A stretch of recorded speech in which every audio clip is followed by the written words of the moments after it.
J'espère que vous êtes bien installés et j'imagine que beaucoup d'entre vous partagent au moins deux impressions lorsque nous regardons un peu le monde dans lequel nous évoluons. La première impression, c'est que le monde, on a cette impression, tourne plus vite qu'avant. Et la deuxième impression, c'est qu'il est aujourd'hui dans un sacré désordre. Et je pense que là-dessus aussi, vous avez au cœur, à l'esprit, exactement les mêmes mots que moi. Et peut-être au fond de vous, d'ailleurs, nourrissez-vous quelque inquiétude. Comment tout cela va-t-il évoluer? Pour y répondre, on a le choix. On peut aller voir une cartomancienne, on laisse rouler les dés, ils nous diront les augures, ou bien les reflets d'une boule de cristal qui vont éclairer vos croyances, ou bien le tirage des tarots. Bref, la liste est longue. Donc, première option, on peut aller voir des 10 heures de bonne aventure. Deuxième option, on s'installe attentivement devant un prospectiviste et on lui pose deux questions. La première, que se passe-t-il? Et la deuxième, que peut-il se passer? Non pas que va-t-il se passer, mais que peut-il se passer? Marc Alévi, bonjour. Comment ça va? Oh, très très bien. Alors, vous êtes prospectiviste. C'est quoi? Qu'est-ce qu'un prospectiviste? C'est assez rare d'avoir ça sur son passeport. C'est tout sauf une cartomancienne et c'est tout sauf un tireur de tarot. C'est quelque chose qui est un métier avec une méthodologie, avec des méthodologies, avec des modèles qui sont issus, en ce qui me concerne en tout cas, qui sont issus de la physique des processus complexes. Mais dans le fond, l'humanité, c'est un processus complexe comme les autres, qui évolue comme les autres, avec les mêmes règles que les autres. Et donc, si on applique ce genre de modèle, on peut deviner deux ou trois choses intéressantes avec plus ou moins de véridicité. Donc voilà, il y a les modèles qu'on applique. Il y a derrière ça, il y a le choix du système sur lequel on l'applique. Et en ce qui nous concerne, c'est le système socio-économique humain. Donc, en soi, c'est déjà à la fois très complexe, très vaste et fascinant, vu que, qu'on le veuille ou non, on est dedans et bien dedans. C'est aussi de pouvoir regarder quelque chose dont on pourra peut-être parler tout à l'heure, c'est que tout processus est animé par des grands cycles, et il faut bien comprendre cette notion de cycle pour comprendre notre situation aujourd'hui, qui est précisément le fait que nous changeons d'un cycle à un autre et que ça implique énormément de conséquences. Et puis on appelle ça nous une bifurcation. Voilà, c'est changer de cycle. Et une fois qu'on est conscient de cette histoire de bifurcation, on peut regarder les choses de manière finalement avec du bon sens paysan. Si on bifurque, ça veut dire que le système d'avant, il est usé, il fonctionne plus, que le système nouveau est en train d'émerger, mais il est pas encore là, malheureusement, et qu'entre les deux, on vit une situation de chaos intermédiaire, et c'est bien ça que nous vivons, et c'est bien ça qui ennuie ceux qui nous écoutent aujourd'hui, c'est d'être dans une situation chaotique d'entre-deux, assis entre deux chaises, avec des tas de choix qui s'imposent, avec des tas de questions qui se posent, et donc voilà, c'est je crois l'objet de notre conversation. Alors, il y a une chose quand même très précise sur laquelle j'aimerais insister avec vous. Vous venez de dire, ce que vous ne faites pas en tous les cas, c'est de la causalité pure. Vous n'êtes pas en train de dire, j'observe ceci, donc demain il y aura cela. Vous dites, j'observe un système complexe, je le vois évoluer dans ses interactions et comme système complexe, je vois que dans son évolution, à un moment donné, il y a des options qui peuvent se présenter, une bifurcation peut se présenter. C'est ça l'idée. Hein. C'est tout à fait ça l'idée, et c'est une des grandes pas découvertes parce qu'on sait ça depuis longtemps, mais c'est une des grandes expressions de la physique des processus complexes, c'est d'être en bagarre avec le déterminisme classique du temps de la physique classique. Chez Newton, on écrivait une équation dont tout était prédictible, hein, c'était très typiquement la position de Laplace qui disait que tout est déterminé, donc il n'y a pas de place pour la liberté. Même Einstein a répété ça encore il y a un peu moins, un peu plus d'un siècle. Mais clairement, aujourd'hui, on sait qu'un système complexe, plus il monte en complexité, moins il est déterministe. Ça veut dire que à un problème donné, il y a plusieurs solutions possibles. Ça ne veut pas dire que toutes les solutions sont possibles et qu'on peut faire n'importe quoi. Ça veut juste dire qu'il y a un certain nombre de scénarios et que dans ces scénarios, il y a ce qu'on appelle des paramètres libres. Donc, si l'humanité décide d'être complètement crétine, elle peut aller au pire. Si elle décide d'être un tout petit peu intelligente, elle peut aller au meilleur. Voilà. Et on est là.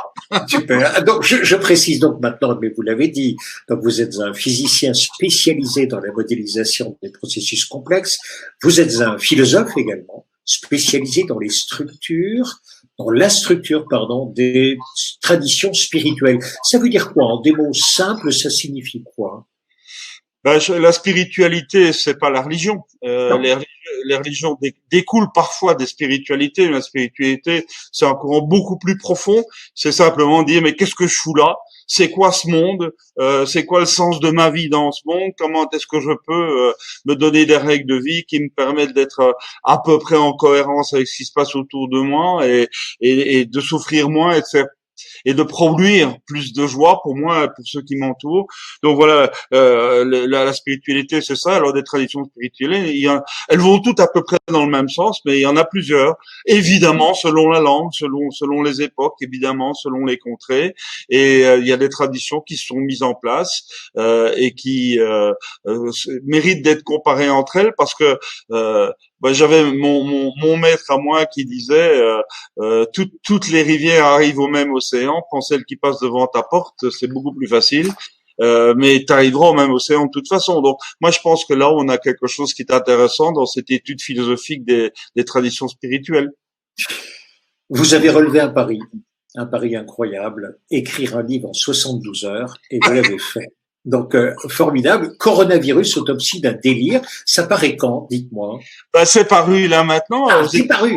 Oui, c'est aux éditions Laurence Massaro, qui est une maison d'édition que j'adore, qui est perdue au milieu de la Provence avec une femme délicieuse qui dirige ça envers et contre tout avec un courage exceptionnel. Et donc ce bouquin, oui, il est paru. Il est paru en livre électronique, je pense, la semaine dernière. Et là, il est à l'impression, il est en train d'être en train de comment dire, de prendre sa forme papier. Donc les deux sont là, voilà. Et je pense que Laurence nous écoute, donc j'embrasse déjà d'ici. Et donc 72 heures pour pousser un violent coup de gueule, j'imagine, on ira le lire en tous les cas. Vous avez publié beaucoup d'autres livres, entre autres, dans les derniers, il y a Dieu sait-il ce qu'il fait, cosmologie et spiritualité.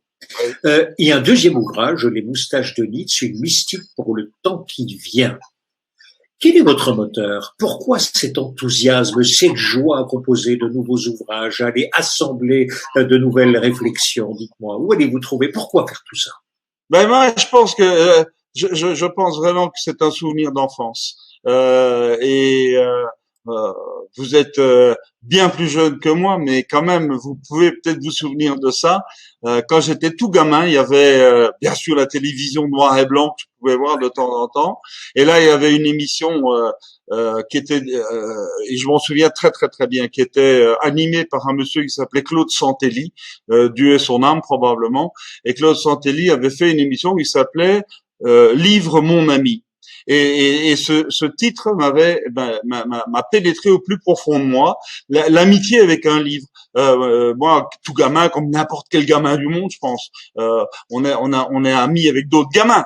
Et puis le fait de dire livre mon ami, ton ami c'est ton livre, et c'est une amitié indéfectible qui va dans les deux sens. Et ça j'ai découvert après. D'abord c'est être ami du livre que l'on lit. Mais derrière, après, c'est être ami du livre que l'on écrit, et c'est un acte d'amitié que d'écrire. Et derrière ça, moi j'ai besoin d'écrire pour être clair avec moi. Je veux dire par là que je ne pense bien que par écrit, première chose, et deuxième chose, le fait d'écrire m'oblige à une discipline, m'oblige à une ascèse. c'est le même mot, l'un en grec, l'autre en latin. Et ce côté ascétique de l'écriture me plaît bien. Il faut se plier à une règle. Il faut se lever tous les matins à telle heure, et même si on sent qu'on n'a pas énormément d'inspiration ce jour-là, ben il faut quand même se mettre devant la page blanche. Et ça, c'est une manière de fonctionner. Et cette manière de fonctionner, ben elle permet de faire un chemin, pas à pas. Allez, sans mauvais jeu de mots, page à page. Et ce que moi je ressens depuis longtemps maintenant, parce que je suis presque à une centaine de bouquins édités aujourd'hui, ce que je ressens plus profond de moi, c'est que quelque chose qui est bien connu, que vous connaissez bien, c'est que la joie n'est pas au bout du chemin, la joie est le chemin. Et écrire un livre, c'est un chemin, et cette joie est intense. Et puis après, le livre fera sa vie, et c'est sa vie, c'est plus la mienne. Moi, ma vie à moi, c'est de faire le chemin, c'est d'écrire ce livre là sur un thème qui me passionne par définition. Je suis un homme de passion, mais ceux qui me connaissent en gros, ils le savent.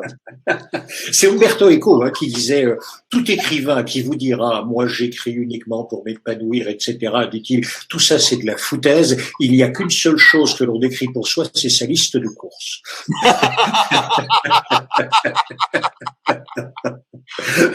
Alors, sur notre planète aujourd'hui, il y a plus de portables que d'êtres humains. Ouais. Et vous faites savoir systématiquement à vos interlocuteurs, le téléphone me dérange, préférez l'échange écrit. Pourquoi ça aussi, Marc?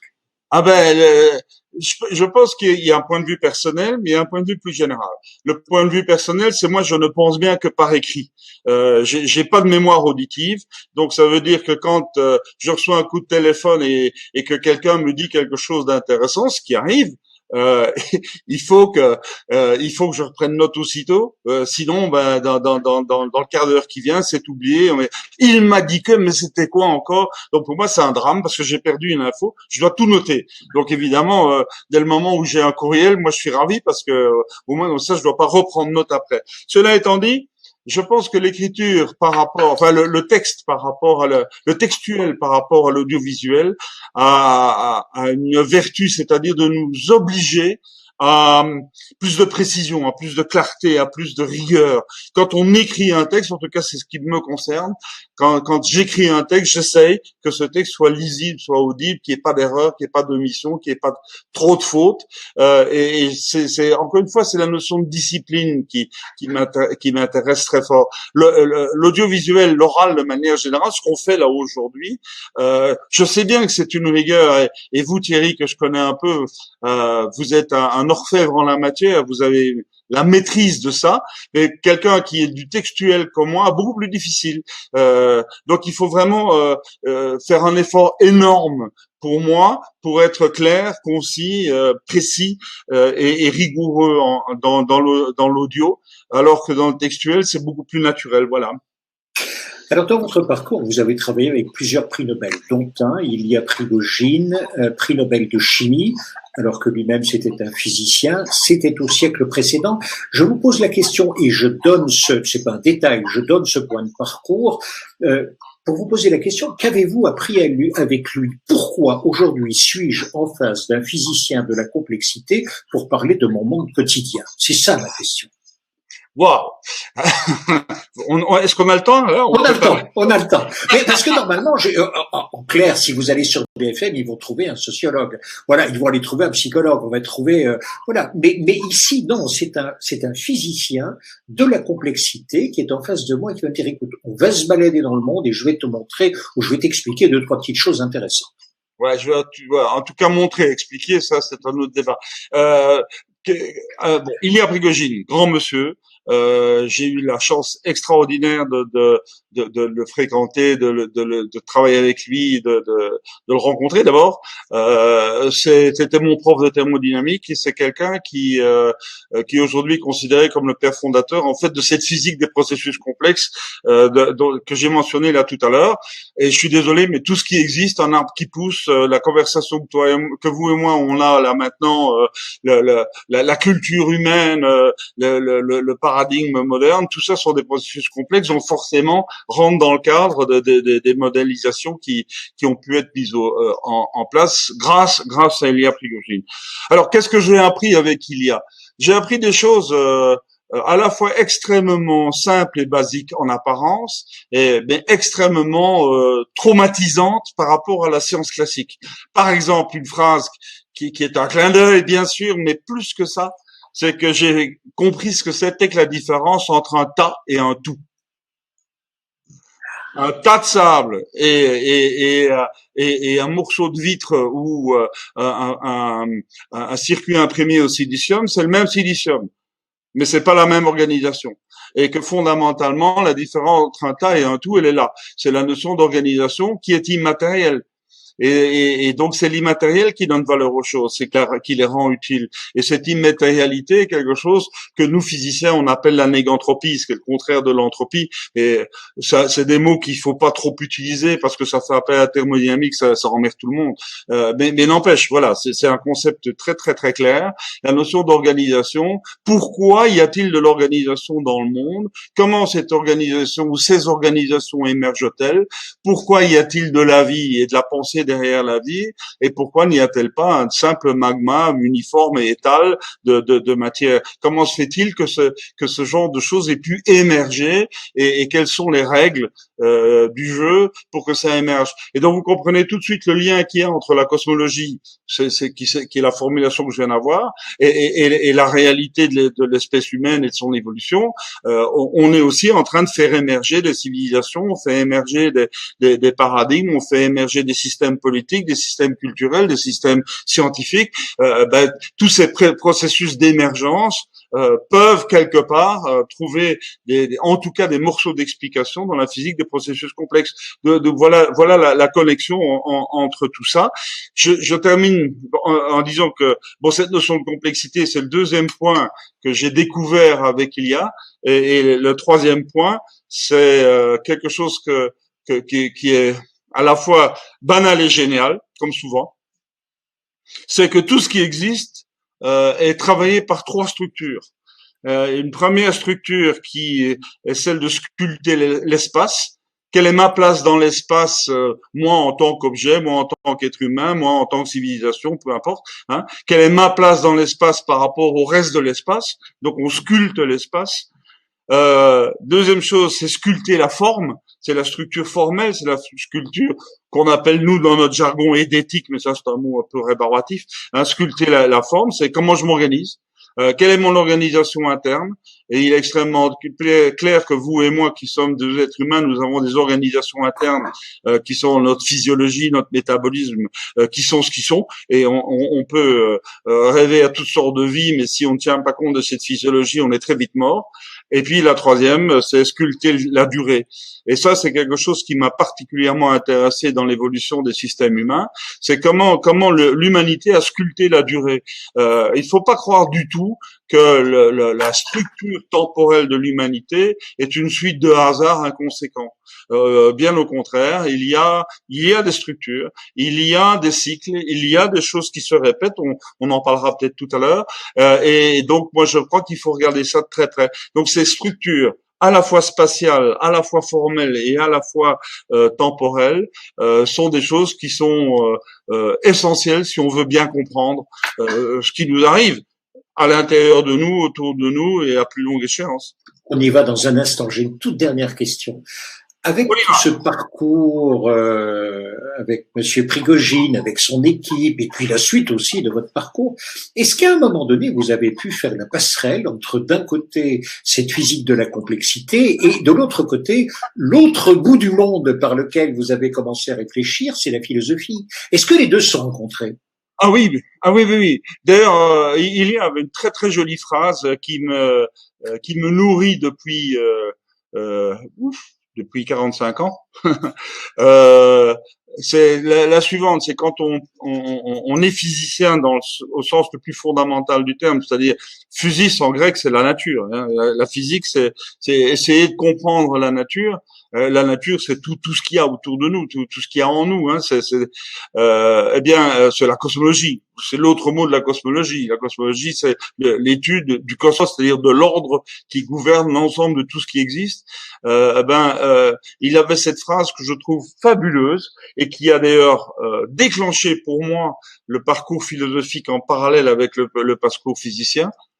C'est qu'il disait il n'y a jamais de physique sans métaphysique. Pour poser une physique fondamentale, c'est nécessairement faire des hypothèses qui sortent du domaine de la physique et qui quelque part mettent des hypothèses fort profondes en amont de la démarche et qui est une forme de regard sur le réel. Dans le même ordre d'idée, Einstein avait une phrase remarquable. Il disait à peu près ceci: la seule chose qui m'intéresse, c'est de comprendre la pensée de Dieu. Alors que bon, le Dieu d'Einstein, c'est le Dieu de Spinoza, c'est pas vraiment le Dieu le Père assis sur son petit nuage, hein, c'est très immanent. Mais peu importe, comprendre la pensée de Dieu, c'est dire mais qu'est-ce qu'il y a derrière les phénomènes que l'on peut regarder, mesurer et modéliser, et qu'est-ce qui fait la cohérence et donc l'harmonie et donc la beauté de l'univers dans lequel nous sommes. C'est quoi? Et c'est ça qui est important, c'est ça qu'on veut comprendre. Et dès le moment où on dit ça comme ça, il est clair que la frontière entre physique et métaphysique, elle est plus très nette, quoi. Donc forcément, on est dans l'entre-deux mondes où on est sur les deux mondes.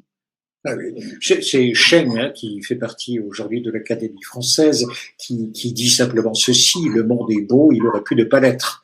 Vous le rejoignez complètement, et par un autre bout et avec d'autres phrases. J'aimerais donc avec vous maintenant, et nous allons arpenter, si vous le voulez bien, un tout petit bout du monde dans lequel nous évoluons, et j'aimerais que vous entendre sur la perception que vous en avez, vous. Alors, je commence par le plus récent. Il y a un fol espoir qui s'empare de la planète. Plusieurs laboratoires, les uns après les autres, annoncent l'imminence d'un vaccin. Ils remettent leurs copies et l'on se dit que l'on va pouvoir, à notre tour, confiner la bestiole, que tout va redevenir comme avant. C'est le cas ou pas? Alors, moi, j'ai envie de réagir tout de suite. Il faut surtout pas que ça revienne comme avant. Surtout pas, dans la mesure où on est au bout d'un paradigme. Il a fait son travail, il a fait son œuvre. Il faut jamais cracher dans la soupe. C'est une petite expression que j'utilise souvent. Il faut pas cracher dans la soupe. La modernité a fait son boulot et elle l'a bien fait dans certains cas. Elle l'a relativement mal fait dans d'autres. Mais peu importe, elle a fait son boulot. Ce qu'il faut acter là maintenant, aujourd'hui, c'est que, et ça n'a rien à voir avec la pandémie n'est jamais qu'un révélateur, il faut clairement dire que la modernité a fait son travail, qu'elle est usée, que c'est un paradigme usé, et que c'est un truc qui se passe régulièrement dans l'histoire de l'humanité. C'est qu'aujourd'hui, nous sommes au bout d'un paradigme, et il y a le choix entre deux possibilités. Ou bien on s'effondre avec le paradigme qui s'effondre, et on donne raison aux collapsologues, ce qui m'énerverait assez. Et puis de l'autre côté, c'est de dire, l'histoire montre que dès le moment où il y a l'effondrement d'un système, il y a un nouveau système qui naît et qui prend le relais, mais de manière complètement différente. C'est pour ça qu'on fait des enfants, je vous rappelle quand même. Hein. Quand on arrive au bout de sa vie, normalement, on a fabriqué des adultes qui sont prêts à reprendre le flambeau de la vie humaine, mais avec d'autres principes, avec d'autres référentiels, avec d'autres valeurs, et que c'est ça qui fait à la fois la continuité et la discontinuité de la vie. Nous, on est en train de vivre la continuité du système humain, mais dans la discontinuité. Et donc, entre cet effondrement de l'ancien système et l'émergence du nouveau système, ou du nouveau paradigme, on est en train de vivre un entre-deux qui s'appelle, dans notre jargon à nous, la période de chaotisation, ou la période de chaos, de système chaotique. Et donc, c'est là qu'on est, ce qui met beaucoup de monde mal à l'aise, et je comprends ça bien.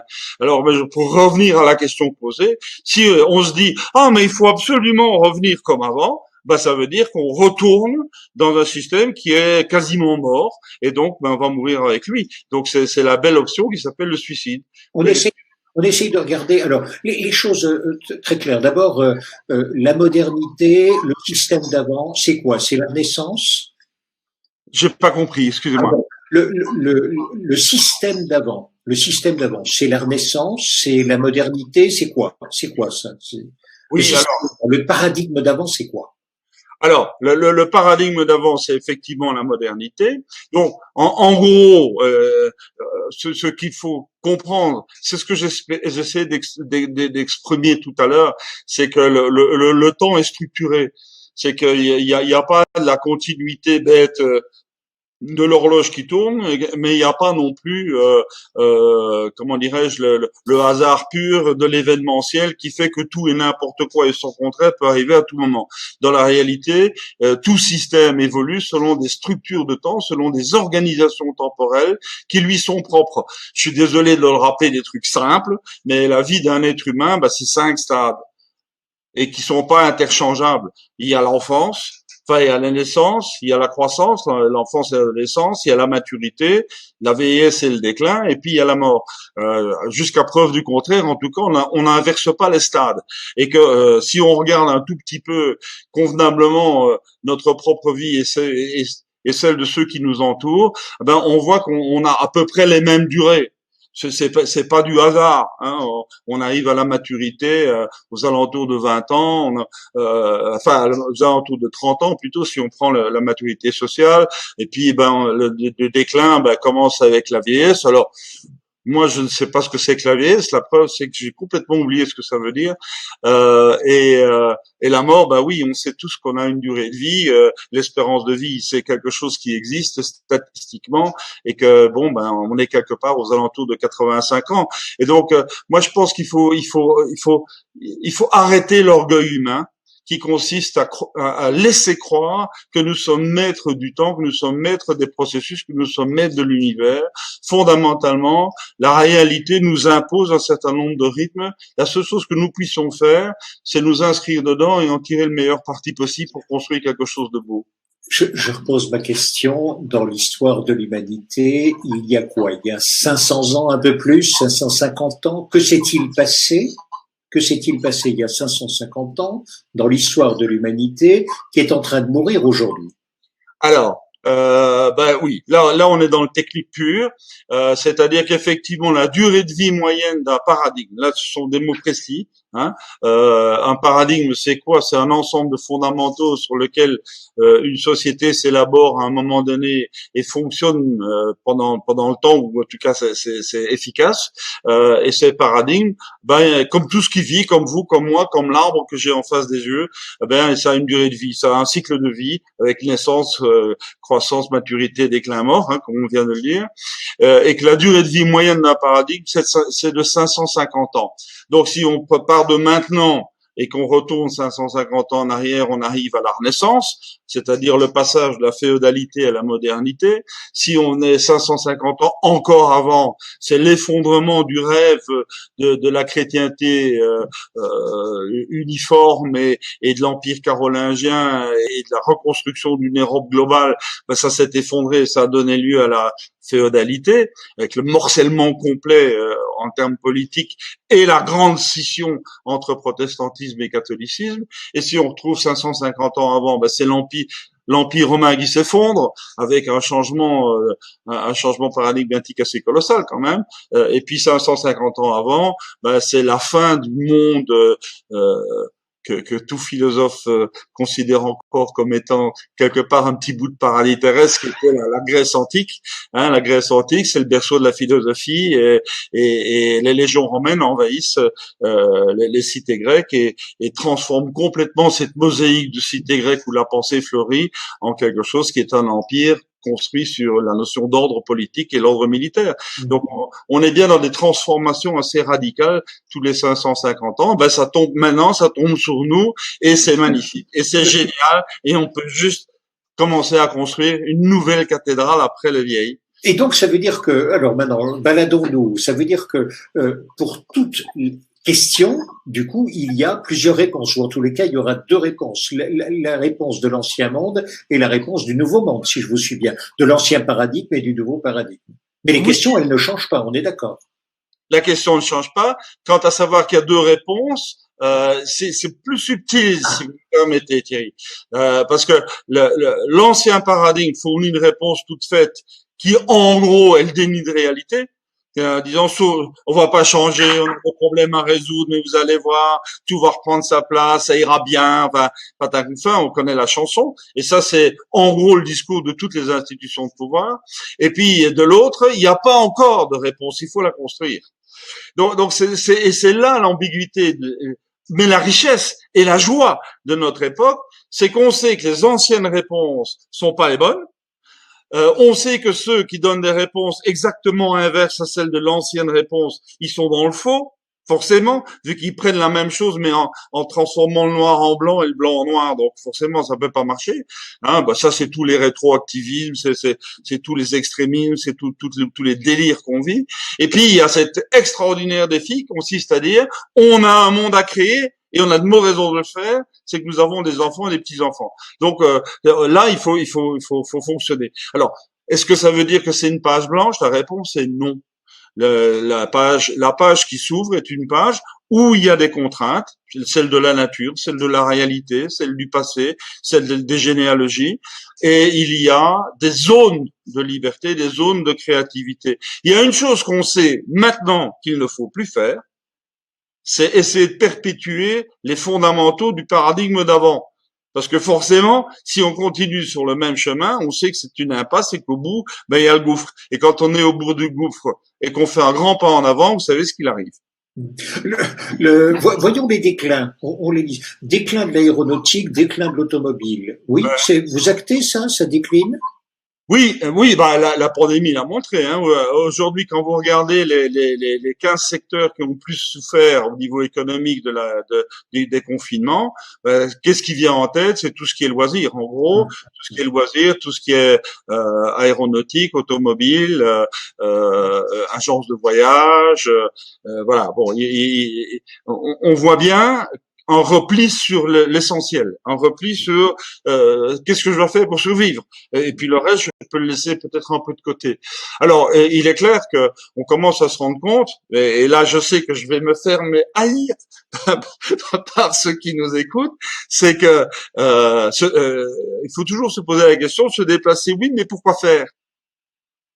Enfin, on partait en vacances, on allait au sport d'hiver. Voilà, je vous réponds. Moi, je vous réponds. Je dis voilà pourquoi on se déplaçait. Donc ça, il faut changer. C'est ça? Vos réponses sont parfaites, Thierry. Mais moi qui ai pas mal travaillé en prospective avec les industries du loisir, il y a des questions qui se posent quand même. On fait comment pour aller au sport d'hiver dans les Alpes quand il y aura plus de neige dans les Alpes? C'est une bonne question quand même. Comment on va faire pour prendre l'avion quand il y aura plus de kérosène, donc de pétrole, pour mettre dans les réservoirs? Comment on va faire pour utiliser une voiture si les ressources énergétiques nécessaires pour la faire avancer, elles seront devenues rares, donc épouvantablement chères.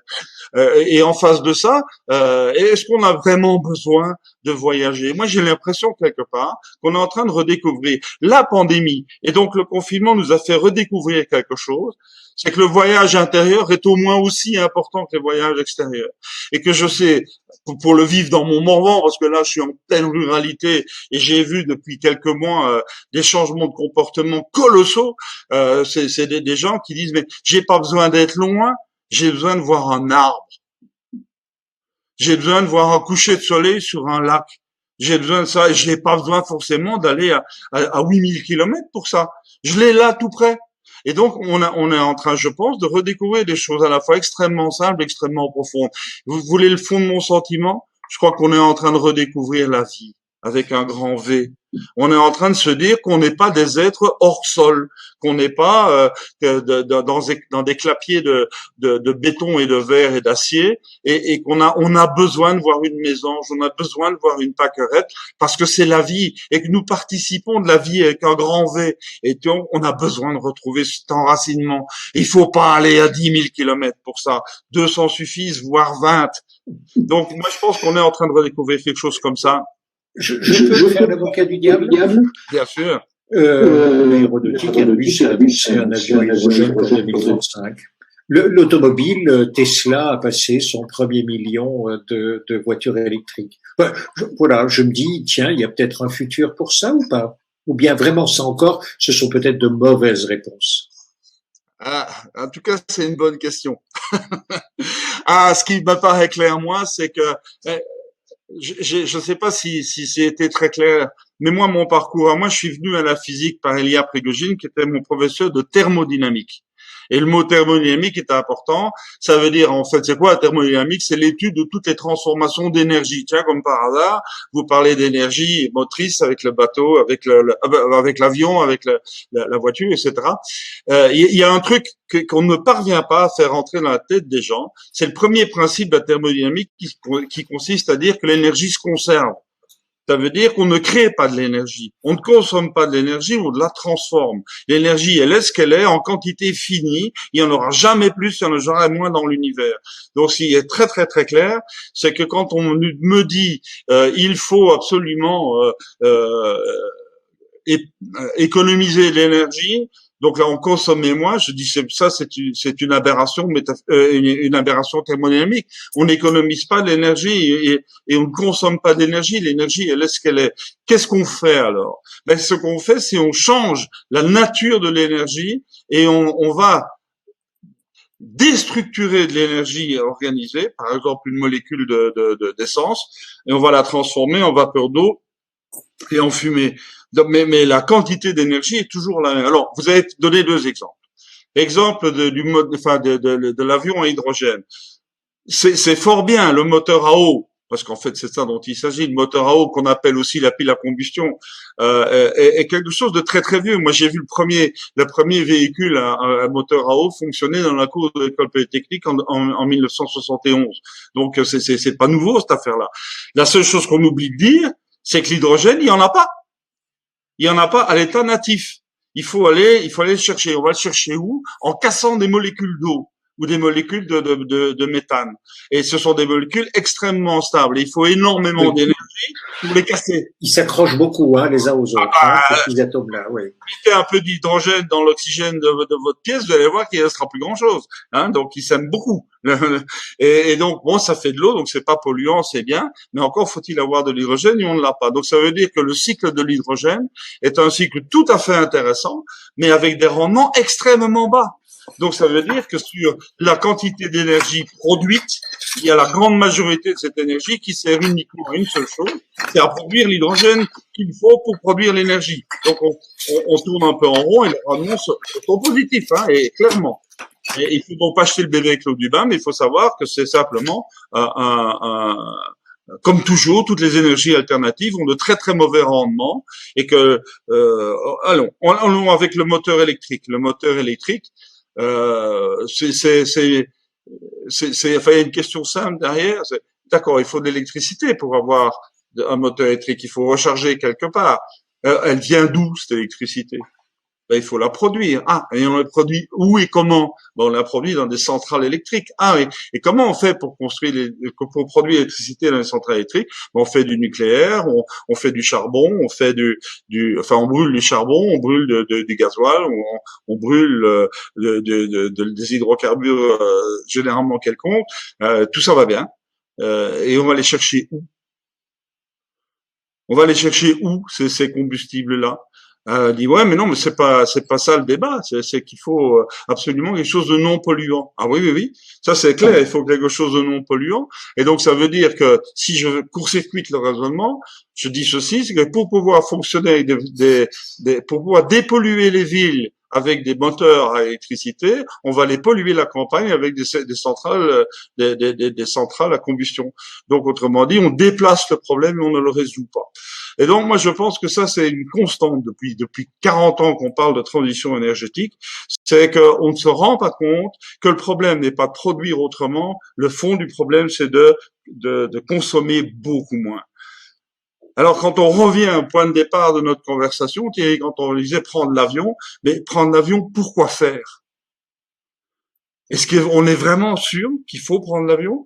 Oui, dans un certain nombre de cas, oui, bien sûr, il y a des urgences, il y a des choses vraiment importantes. Je ne dis pas le contraire. Je dis simplement que, pardon, et n'y voyez comment dire, aucun mépris pour quiconque.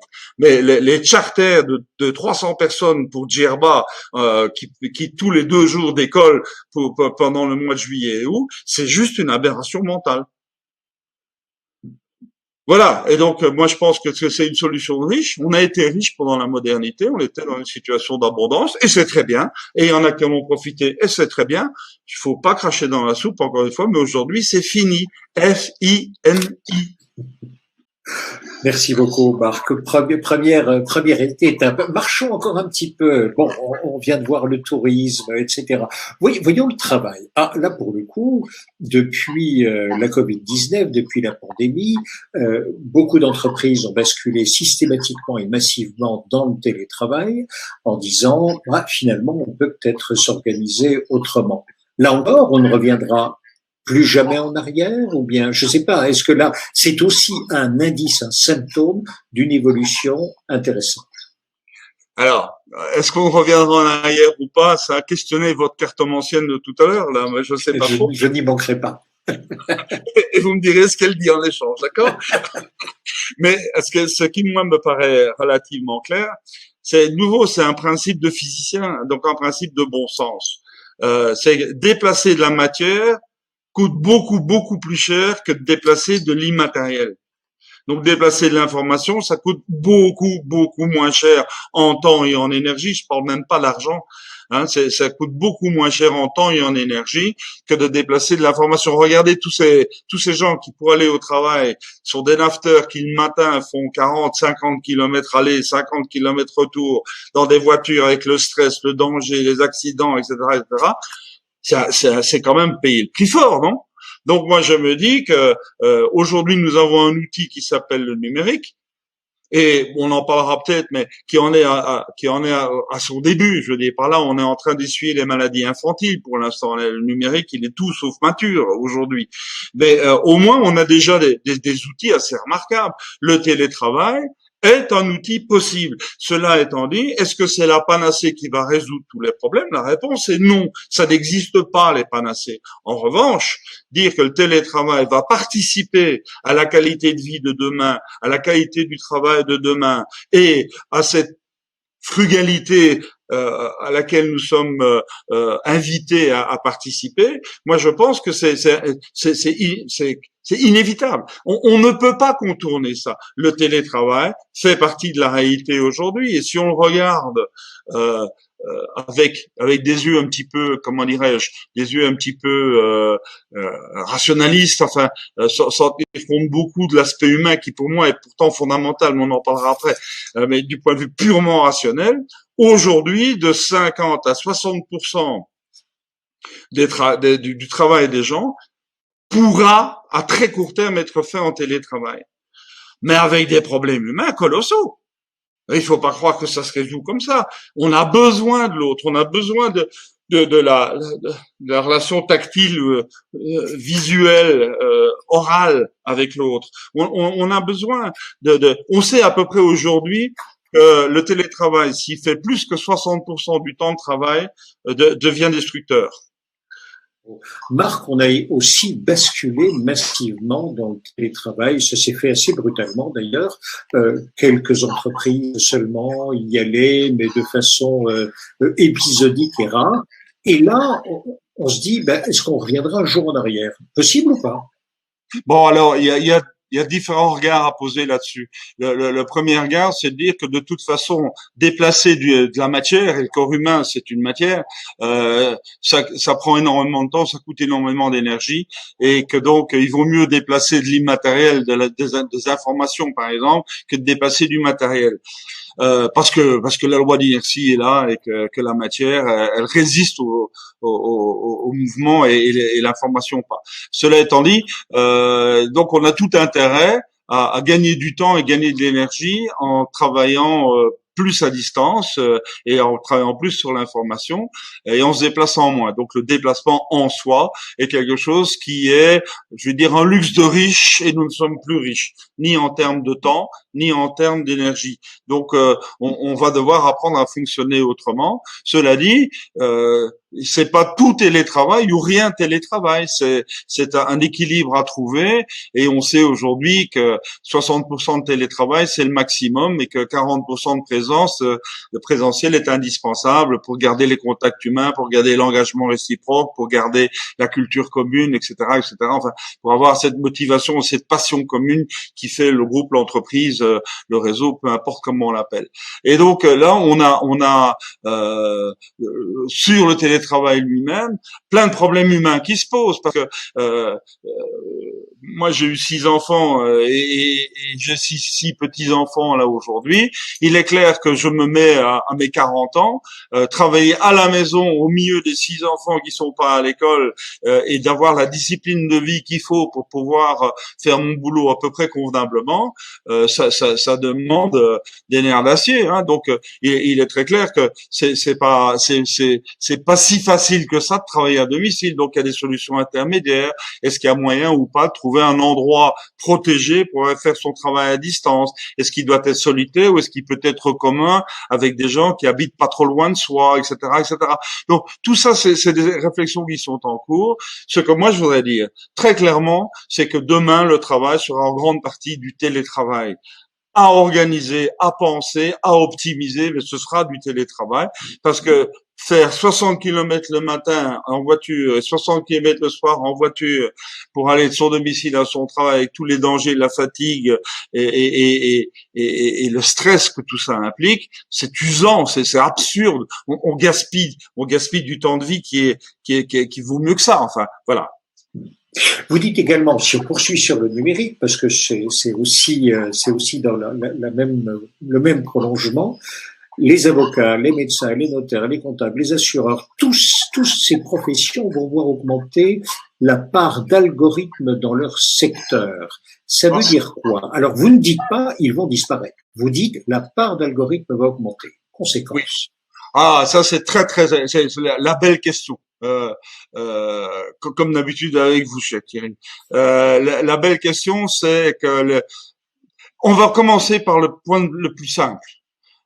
C'est que quand on parle d'algorithme, on parle de quelque chose qui s'appelle IA. Et IA, en général, on dit que c'est intelligence artificielle, ça me fout dans des colères noires. Pour la bonne et simple raison, c'est que l'intelligence artificielle, ça n'existe pas. Hein, il faut bien comprendre qu'un ordinateur, c'est une machine électromécanique d'une stupidité rare. La seule chose qu'elle est capable de faire, c'est d'ajouter des 0 et des 1. La manière dont elle les ajoute, ça s'appelle un programme, et un programme, c'est un produit de la pure intelligence humaine. Donc, il n'y a pas d'intelligence artificielle. En revanche, la puissance de calcul des ordinateurs permet d'amplifier ou d'augmenter l'intelligence humaine. Donc, quand on dit IA, il faudrait plutôt parler d'intelligence augmentée ou d'intelligence amplifiée. Premier point. Deuxième point, c'est le logiciel fondamental aujourd'hui qui permet d'amplifier l'intelligence humaine, ça s'appelle des algorithmes ou les systèmes algorithmiques. Bon.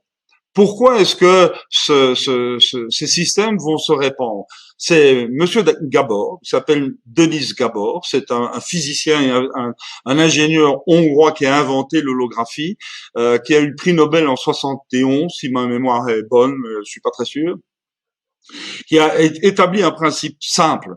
Tout ce qui est robotisable sera robotisé, tout ce qui est algorithmisable sera robotisé, parce que ce que la technique permet, l'homme le fera. Point. Et donc on peut pleurnicher autant qu'on veut sur le bon vieux temps, ça changera rien. Ce qui est algorithmisable sera algorithmisé. Et donc, essayons de regarder ces métiers dont vous avez parlé. Et le temps qu'on passe à faire des choses qui ne sont pas très intéressantes. Vous avez parlé des avocats, vous avez parlé des notaires, vous avez parlé des médecins, vous avez parlé des experts comptables, des assureurs. Très bien. On va pas tous les passer en revue. Mais un avocat, il ferait mieux de consacrer son intelligence à développer une vraie tactique de plaidoirie pour son client que d'aller rechercher dans les 20 dernières années qui viennent de se passer, toute la jurisprudence sur des cas similaires. Ça, un système expert peut le faire. Il n'a pas besoin de perdre son temps à ça ou de payer des stagiaires, ce qui est le cas aujourd'hui souvent, pour faire ce genre de boulot. Un notaire, la même chose. Et c'est que retrouver les traces des titres de propriété de quelque chose qui va être vendu, c'est un travail fastidieux mais qui est débile. Aujourd'hui, il est extrêmement clair que avec des blockchains par exemple, eh bien, on peut très bien se passer de ces tiers de confiance comme on les appelle. Mais le notaire, moi, je voudrais bien qu'il consacre son énergie à m'aider à optimiser l'évolution de mon patrimoine dans un problème d'héritage par exemple, que d'aller chercher des titres de propriété d'il y a 250 ans dont j'ai bigrement rien à fiche. Donc, il y a là quelque chose. Et il doit le faire. Hein. J'entends bien qu'il faut tracer les choses. On est bien d'accord. Mais son intelligence, elle m'est plus précieuse à résoudre mes problèmes qu'à garantir des choses du passé qu'une blockchain peut faire au moins aussi bien que lui, sinon mieux. Bon, les médecins. Alors là, avec la pandémie, on est dedans, mais jusqu'au-dessus des oreilles. J'ai eu la chance de pouvoir participer à un congrès médical avant la pandémie. Vous savez probablement qu'aujourd'hui, il y a des systèmes algorithmiques qui permettent de poser des diagnostics. C'est un problème des aides à la décision, oui, c'est vrai. Voilà, et qui sont chez IBM, il y a comment il s'appelle j'oublie son nickname. Enfin bon, peu importe. Il y a des systèmes qui permettent d'analyser, par exemple, des radiographies et de les analyser avec énormément de soin. Et le système en question, il analyse 300 millions de radiographies en 20 secondes, ce qu'un médecin humain est incapable de faire.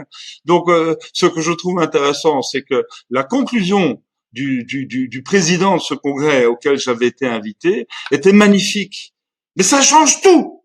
Il disait, le métier du médecin de demain n'est plus de faire un bon diagnostic. Le métier du médecin de demain, c'est d'accompagner la guérison. Oui, mais c'est génial. C'est quand même génial. Donc ça veut dire qu'il y a un déplacement du centre de gravité des activités humaines vers des choses qui ont de la valeur. C'est beaucoup plus valorisant d'accompagner la guérison d'un cancéreux que de passer des heures et des heures et des heures à comparer des radiographies et à voir si la tâche est un peu à droite ou la tâche est un peu à gauche. Ça, n'importe quel système expert peut le faire. Donc moi je pense que là il y a quelque chose de fondamental. C'est vraiment l'évolution de l'intelligence humaine. Non pas qu'elle va être prise en otage par de la soi-disant intelligence artificielle, c'est que l'intelligence humaine a mieux à faire que de faire des problèmes d'archivage, que de faire des problèmes de comparaison banale d'image à image. Je crois que on a, nous, quelque chose qu'un ordinateur n'aura jamais, qu'un système n'aura jamais, qu'un algorithme n'aura jamais, c'est la capacité d'avoir une vision holistique des choses, une vision globale des choses. Qu'est-ce que c'est qu'un bon médecin de campagne? Moi, j'en ai connu, il y en a presque plus. Dans le Morvan, il y en a plus aujourd'hui. C'est un médecin qui connaissait la famille, et quand il arrivait, il savait très bien quels étaient les antécédents, et il regardait globalement l'état du gamin qui est pas bien. Et très vite, il arrivait à dire, mais c'est ça qu'il a. Et très souvent, c'était vrai. Donc, moi, je crois que là, c'est la vision globale. Thierry, vous êtes un homme de communication. Vous êtes un champion du monde pour moi de l'animation de congrès, de choses comme ça. Vous avez 3000 personnes devant vous. Mais vous savez très bien dans quel jus vous êtes. Il y a vos petites antennes qui ont dit ici, ben voilà, l'ambiance c'est ça. Ici, la relation c'est ça. Ici, globalement, ça va se passer comme ça. Et vous trompez pas. Et ça, un algorithme, un ordinateur ne seront jamais capables de le faire. Ils sont analytiques. Faut jamais oublier ça. Alors, je n'ai pas à être d'accord ou pas, j'acte bien sûr tout ce que vous dites. Je me dis peut-être un regret dans toutes ces choses que l'on ne fera plus. Je m'explique. Est-ce qu'il n'y a pas, est-ce qu'on ne va pas perdre quand même, dans ces cas-là, tout ce qui était l'objet d'erreur? Parce que la force de l'homme, c'est de se tromper. Et chaque fois qu'on se trompe, c'est Saint-Exupéry qui a cette phrase magnifique, interdisez l'erreur et vous empêchez la victoire. Et donc, qu'est-ce que j'aime lorsqu'on cherche énormément, encore, et qu'on est dans une impasse, qu'on fait marche arrière, qu'on recommence, etc. Et là, vous me dites, mais la machine va bien le faire. Oui, mais la machine ne se trompera pas. Elle ira chercher effectivement plus vite ce que moi je ne sais pas faire, tous ces cas juridiques par exemple, et ces jurisprudences qui vont dans le même sens. Ce qu'elle ne fera pas, c'est aller par hasard mais alors par hasard, sur un pas de côté où, nom d'un chien. Mais j'ai trouvé le cas inverse, qu'elle n'ira peut-être pas chercher, sauf si elle a été programmée pour ça, mais le cas inverse, ou le cas juste à côté. Je me dis, mais là, il y a peut-être du génie qu'on risque de ne plus avoir. Non, je me trompe en disant ça? Ou bien, il faut faire fi de cela? Complètement. Thierry, vous êtes nul, définitivement. Fondamentalement, je crois que l'approche analytique et cartésienne, c'est la peur de se tromper qui en a été le ferment. C'est qu'on a voulu absolument tout rationaliser en se disant, au moins, si c'est rationnel, on se trompera pas. Et on veut éviter l'erreur. Dès le moment où on laisse des machines idiotes dérouler des programmes purement rationalistes et analytiques, ben, ils feront ce qu'ils font.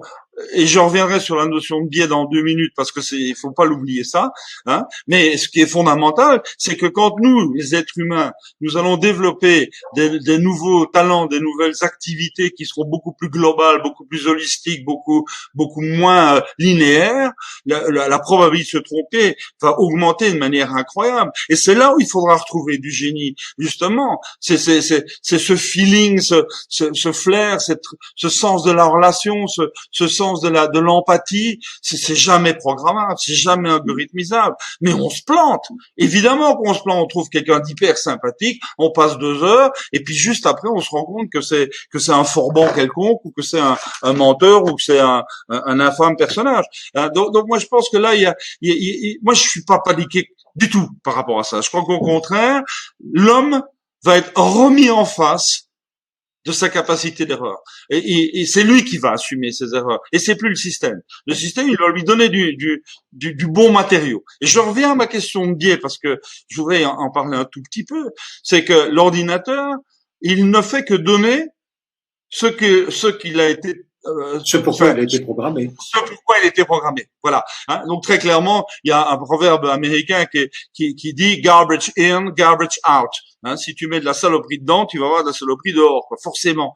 Donc moi, ce que je crois, c'est que il y a quelque chose de terrible aussi par rapport au système algorithmique. C'est celui qui conçoit les algorithmes peut très bien les concevoir de manière perverse. En disant, bah oui, l'ordinateur se trompe pas. Donc, ce qu'il dit, c'est la vérité. Sauf que le biais, il est en amont et on a tordu l'algorithme pour que l'ordinateur dise ce qui nous intéresse. Nous ou une partie d'entre nous, mais pas du tout la vérité. C'est exactement ce qui est en train de se passer aujourd'hui dans beaucoup d'études statistiques, sur les réseaux sociaux, dans les plateformes de vente, etc., etc. Donc, il est bourré de biais. Et moi, je pense que là, il y a quelqu'un qui s'appelle Aurélie Jean, qui est une mathématicienne française, toute jeune, mignonne comme c'est pas possible, mais qui derrière ça a écrit des choses magnifiques sur les biais. Parce que c'est ça le danger, c'est d'en arriver à avoir des types malins qui maîtrisent l'algorithmie et qui font de l'algorithmie un outil de pouvoir à leur service. Et c'est là où il y a perversion totale du système. Mais c'est pas nouveau, bon Dieu, dans l'histoire de l'humanité, quelle que soit la technique qu'on ait proposée, il y a toujours eu des tordus pour utiliser cette technologie à leur profit contre le profit commun, enfin contre l'intérêt commun. Mais c'est pas nouveau, c'est pas né avec les algorithmes. La seule chose qui est différente, je termine juste ma phrase, Thierry, c'est que avec la puissance de calcul des ordinateurs aujourd'hui, le facteur d'amplification est beaucoup plus colossal qu'il ne l'a été dans le passé. Donc il faut être d'autant plus prudent. Mais le danger il est là, bien sûr qu'il est là, bien sûr. L'homme est tordu, hein. Enfin, on s'est peut-être mal compris, mais je disais justement, je revendique le droit à l'erreur et surtout le nombre d'erreurs qui ont fait changer les choses dans le bon sens. C'est vraiment formidable. J'ai toujours été convaincu personnellement que la plus belle chose que nous faisons, c'est de l'à peu près. Parce que c'est fabuleux. Bien sûr, bien sûr. Voilà, c'est en cela où je disais, mais l'ordinateur qui lui fait tout bien, c'est presque un monde pauvre. Mais c'est un monde pauvre, voilà. mais c'est pour ça qu'il est algorithmisable. Voilà. On ne peut algorithmiser que ce qui est pauvre. Ce qui est riche avec toutes sortes de dimensions d'interférence ne pourra jamais être algorithmisé. Et donc l'ordinateur, il fera les trucs inintéressants en fait, mais il les fera bien. Alors finalement, si je pousse si je pousse donc du coup ce monde qui peut venir peut-être si on y est. En réalité, il nous met en face d'une chose qui est magnifique. C'est juste le sens que nous allons donner à tout ça. Le sens que l'on donne aux petites comme aux grandes choses. C'est ça qui nous reste et c'est ça qui est la noblesse de la vie. Non, c'est finalement, s'il y a les robots, s'il y a les algorithmes, qui est un robot aussi, ce qui me reste, moi, c'est les choix, et donc la grandeur du choix, la fabuleuse noblesse de choisir, non? Évidemment, évidemment. Là, je suis en train de travailler sur un bouquin avec un de mes copains. Il s'appelle Olivier Leroy et qui est un des grands spécialistes des algorithmes en France. Euh, une des phrases clés, c'est un ordinateur ne veut rien, ne désire rien, ne pense rien. Il ne fait qu'exécuter ce qu'on lui dit d'exécuter. Si on lui dit d'exécuter une connerie, il fera une connerie. Si on lui dit d'exécuter quelque chose de bien, il fera quelque chose de bien. Donc moi, j'ai pas peur du tout de ça. J'ai beaucoup plus peur de ceux qui programment les ordinateurs. Parce que ceux-là, ils vont avoir un pouvoir incroyable et qu'on peut amplifier énormément et qui avec un pouvoir de nuisance énorme. Mais il n'y a pas que des malfrats dans l'humanité, il y a aussi des gens bien, heureusement. Ah non, moi je suis pas inquiet par rapport à ça. Mais je suis d'accord avec vous et je vais encore plus loin, je pense. C'est que de dire que grâce à l'ordinateur, grâce au numérique de manière générale, grâce à l'algorithmie, on va pouvoir se débarrasser de ce qui est sans noblesse. Et on va pouvoir nous concentrer sur ce qui est vraiment intéressant dans l'humanité, à savoir le droit de se tromper, d'imaginer, de rêver et de construire des cathédrales, alors que c'est complètement dingue de construire une cathédrale gothique. Bon, si je résume tout ce que vous avez dit finalement, l'humanité, c'est un gros système complexe et donc il a des cycles, il a une durée, 550 ans, et tous les 550 ans, les paradigmes changent, c'est-à-dire que les réponses données à des questions fondamentales sont usées, et d'autres sont amenés à se développer. C'est pas dit, vous avez dit, attention, il n'est pas dit que les bonnes réponses arrivent. Il est possible qu'il y ait un effondrement. Et au possible effondrement, ou bien possible émergence. C'est ce que vous avez dit. Donc, on est précisément dans ce carrefour-là et c'est à nous d'agir. C'est nous qui devons construire le monde de demain. Vous avez dit, finalement, nous avons une composante frugalité. Ça, vous l'avez répété beaucoup. Est-ce qu'on a besoin vraiment de tout ce qu'on avait dans ce temps où nous étions riches? Est-ce que vraiment ça nous rendait plus heureux? Deuxièmement, vous avez dit, oui, c'est vrai qu'il y a le numérique et on n'en est qu'au début. Il n'est certainement pas un système mature, mais même avec ce que nous avons maintenant, il nous conduit vers ce qu'il y a de plus noble dans l'humanité, c'est-à-dire donner du sens à nos actions. Vous avez ajouté aussi, il y a aussi cette notion de joie, elle est revenue souvent, et enfin la notion d'organisation. Est-ce que là aussi, dans les organisations, dans nos entreprises, on voit bien que là aussi, il y a un sacré chaos, il y a à la fois des grands groupes qui existent toujours, mais il y a aussi une panoplie de start-up. Derrière start-up, j'entends par là des gens qui apportent plus via leurs compétences et ensemble, plutôt que des gens qui obéissent à un chef. Oui, alors ça c'est effectivement quelque chose qui est crucial de notre époque. Vous savez que j'aime bien parfois des métaphores un peu cruelles. Jurassic Park, vous vous souvenez de ce film? On voit quoi? Le triomphe des dinosaures, ces énormes bêtes qui règnent sur la nature entière. Et Spielberg, qui est un bon cinéaste, a oublié de regarder ce qui se passait entre les pattes des dinosaures, et il n'a pas vu les petits lémuriens qui essayaient de survivre à travers les pattes de ces énormes monstres. C'est ce qu'on vit aujourd'hui. Les startups, c'est des lémuriens, et les grands groupes transnationaux, ce sont les dinosaures. Et le fait est que la chaotisation du monde, que les dinosaures ont connu aussi, avec cette météorite qui a manifestement bouleversé complètement les équilibres biosphériques, ils sont tous disparus. Les dinosaures de notre époque, ils vont disparaître aussi. Et donc, moi, je suis pas très triste, à vrai dire. Je dis simplement qu'ils ont fait leur boulot, parce que de nouveau, crachons pas dans la soupe. Je crois que c'était normal que l'économie se développe sur le thème de l'économie de masse et de prix bas, et donc les grands groupes sont toujours dans cette logique-là, y compris les grands groupes californiens comme oui, bien sûr. ça on l'oublie toujours, hein. Mais ce qui moi me paraît relativement intéressant, c'est qu'il y a un foisonnement de petits lémuriens, hein, si vous me permettez de continuer la métaphore, des petits lémuriens, mais qui fonctionnent de manière complètement différente. Et vous l'avez pas dit, mais vous l'avez pensé très fort, c'est que la grande différence, c'est que les grands groupes fonctionnent de manière pyramidale et hiérarchique, alors que les lémuriens fonctionnent entre eux de manière réticulée, donc en réseau. Et que ça, c'est quelque chose qui est crucial si on veut comprendre notre époque. C'est que nous avons été portés par un modèle organisationnel qui s'appelle la pyramide hiérarchique et que moi, le matheux que je suis, j'appelle l'arborescence linéaire. Et ça, c'est juste pour faire de mon malin parce que c'est là exactement la même chose. L'arborescence linéaire, c'est une manière d'optimiser une organisation, en fait, en minimisant le nombre de relations, parce que ça coûte cher d'entretenir des relations. Donc, moins il y en a, mieux c'est.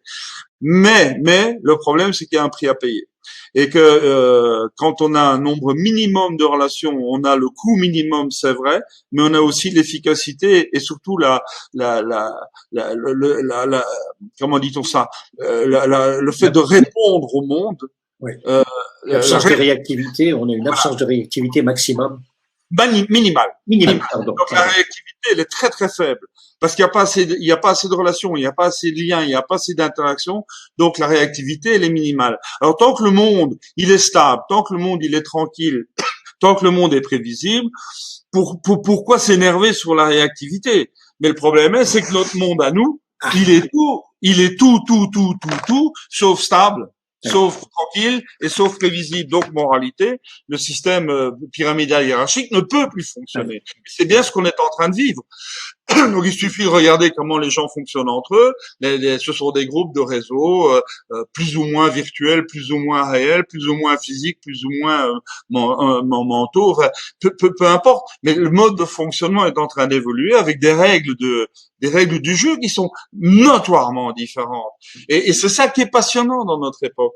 Le plus grand défi qu'un chef d'entreprise a aujourd'hui, c'est de faire migrer l'organisation de son entreprise de la pyramide hiérarchique classique et traditionnelle vers un fonctionnement en réseau, parce que ça implique des notions d'autonomie, d'entité autonome. Ça implique la notion d'être perpétuellement dans le défi de se transformer, de bouger, alors que la pyramide hiérarchique, vous savez, Thierry, vous êtes un homme hyper cultivé, donc vous le savez bien. Il y a une question quand même intéressante. Vous avez remarqué que quand les archéologues découvrent les plus vieux vestiges monumentaux, c'est toujours des pyramides. Pourquoi? Parce que tout simplement, c'est l'objet géométrique le plus stable. Ça bouge pas, une pyramide. Les pyramides en pierre ne bougent pas, mais les pyramides bureaucratiques, elles bougent pas non plus, hein. C'est juste le même principe. Or, ne pas bouger dans un monde qui est devenu complexe et hyper changeant, forcément, c'est aller à la catastrophe. Donc, on est bien clairement aujourd'hui devant cette obligation, que ça nous plaise ou pas, cette obligation d'enrichir nos modèles organisationnels et d'aller vers des réseaux. Mais c'est un défi colossal parce qu'on n'est pas habitué. Un exemple. Il ne peut pas y avoir de fonctionnement en réseau s'il n'y a pas la confiance mutuelle entre les membres. La confiance n'est pas du tout une valeur fondamentale de la civilisation européenne. On est toujours dans la méfiance et dans le contrôle. Il ne peut pas y avoir de réseau fiable et viable et solide si il n'y a pas consensus de l'ensemble des membres sur un projet commun. Nous sommes dans une société du comment et non pas une société du pourquoi. Donc il n'y a pas de projet. On explique comment il faut faire pour pas se taper sur la gueule à longueur de journée. Ça c'est bien, mais pourquoi faudrait-il ne pas se taper sur la gueule à longueur de journée? Ça on sait pas. Donc il est peut-être temps de commencer à réfléchir en disant mais qu'est-ce qu'on peut faire ensemble? Qu'est-ce qu'on veut faire ensemble? Qu'est-ce qui serait magnifique de faire ensemble? Et un réseau n'existe pas tant que ces questions-là ne sont pas posées. Deux grandes questions encore. La première grande question quand même, c'est personne dans les années 70-80 ne s'est dit bon, on va se cracher dans les mains les gars parce que le temps passe, ça fait presque 500 ans que la Renaissance est derrière nous, il va falloir changer le monde. Personne n'avait dit ça. Non. Et pourtant, tout s'est mis en route petit à petit, fragment par fragment, cassure par cassure, etc., etc. Quel est l'acte déclencheur? Qu'est-ce qui déclenche ça? Parce que pourquoi est-ce que ça n'est pas resté stable aussi? Alors là, Je dois Personne faire ne sait. si, on sait très bien. Il faut faire un petit retour sur ce qui a été dit tout à l'heure au début de notre conversation, dans la mesure où sans qu'il y ait de déterminisme causaliste dans l'évolution des choses, il y a quand même des règles, il y a quand même des logiques qui sont à l'œuvre.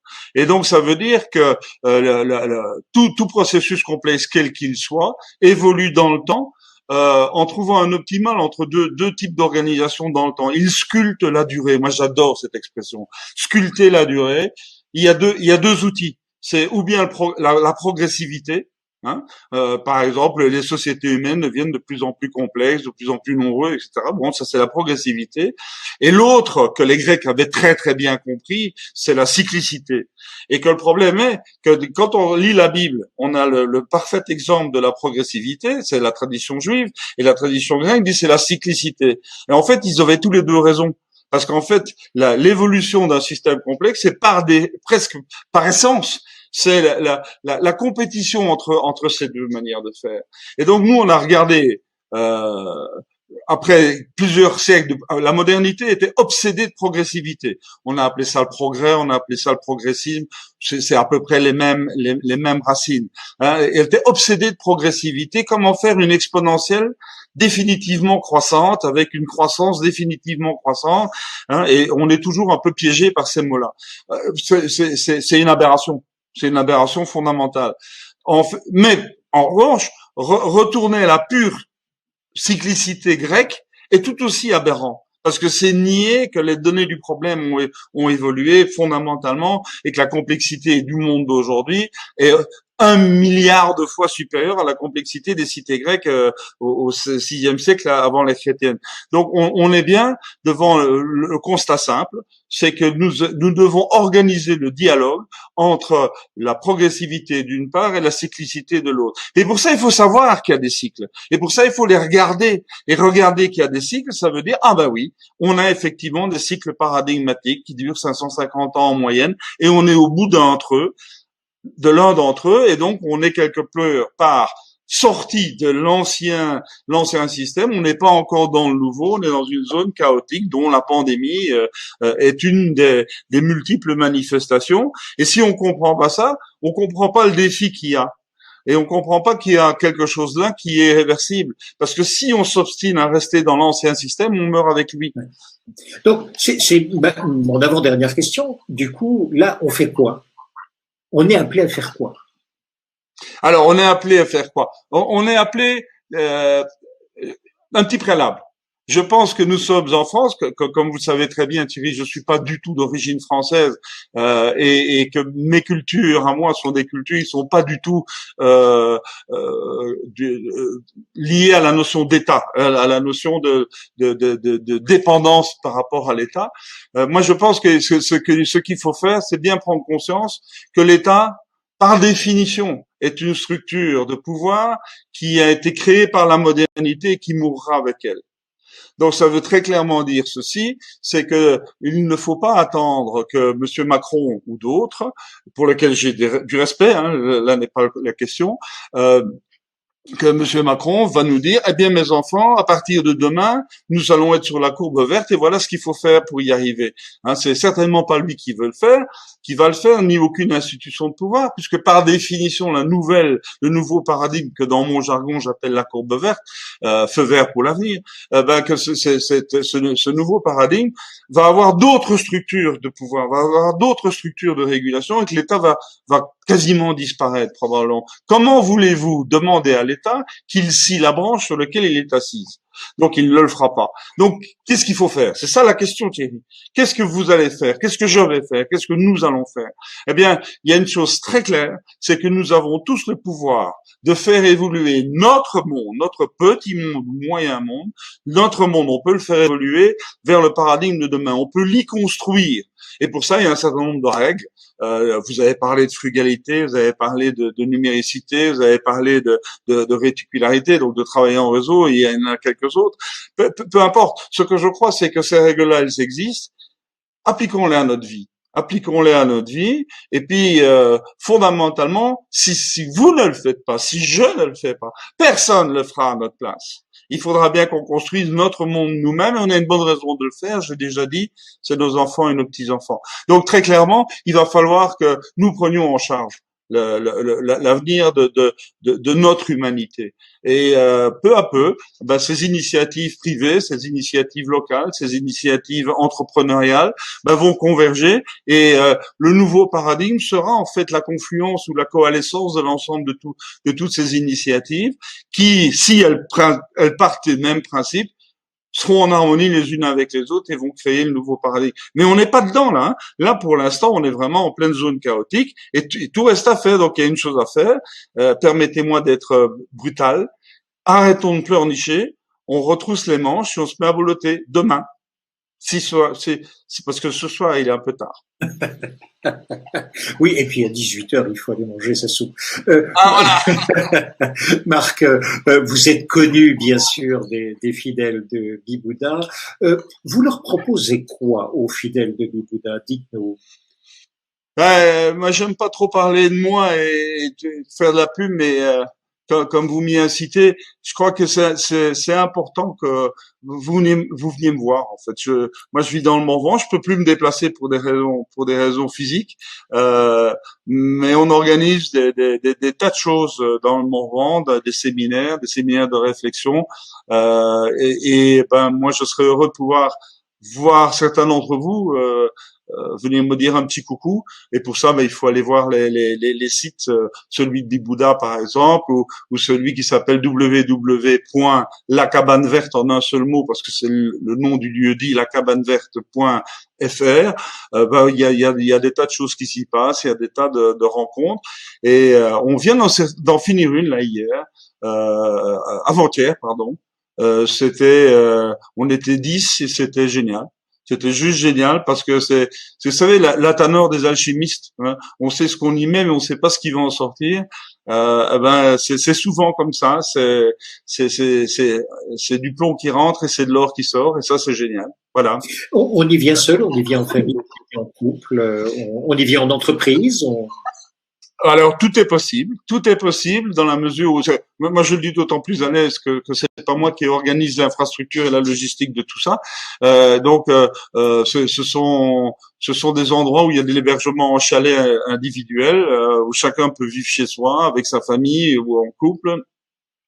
On fait beaucoup de réunions d'entreprise et c'est l'occasion à chaque fois de construire ce petit morceau de courbe verte dont on parlait là tout de suite. Là, ce que vous ne faites pas, personne ne le fera à votre place. Ben là, on le fait.